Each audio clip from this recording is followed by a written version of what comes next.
મિત્રો, આજે આપણે જોવાના છે મતદાન અધિકારી એકની ફરજો.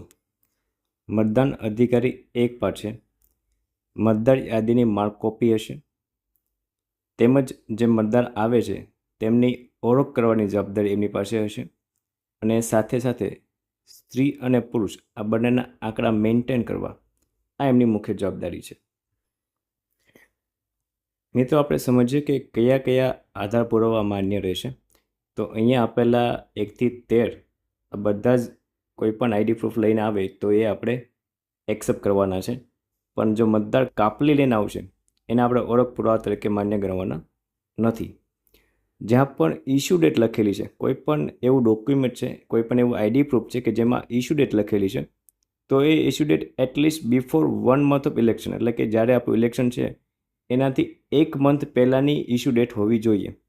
તો જ્યાં પણ ઇશ્યુ ડેટ લખેલી આવતી હોય છે, જેમ કે ડ્રાઇવિંગ લાઇસન્સમાં આવશે, ત્યારબાદ પેન્શન દસ્તાવેજ છે અથવા તો કોઈ યુનિક આઈડી છે તો એમાં આવશે, તો એ પણ આપણે સુનિશ્ચિત કરવાનું છે કે એ ડેટ એટલીસ્ટ 1 month પહેલાંની હોવી જોઈએ. હવે આપણે સમજીએ માર્ક કોપીની અંદર કેવા કેવા માર્ક હોય છે.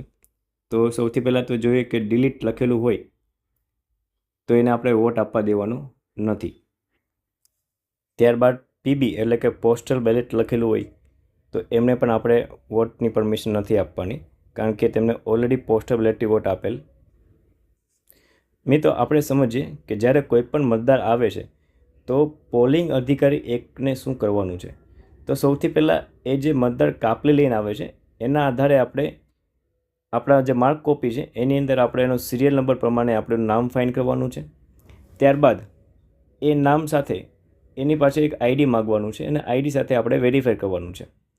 એ વેરીફાઈ થાય ત્યારબાદ આપણે માર્ક કોપીનો ભાગ નંબર, સિરિયલ ક્રમાંક અને નામ આટલી વસ્તુ જોરથી બોલવાની છે, જેથી આપણી બાજુમાં બેઠેલ મતદાન અધિકારી 2 અને જે એજન્ટ પોલિંગ એજન્ટ બેઠેલા હોય છે એ પણ સાથે માર્ક કરી શકે.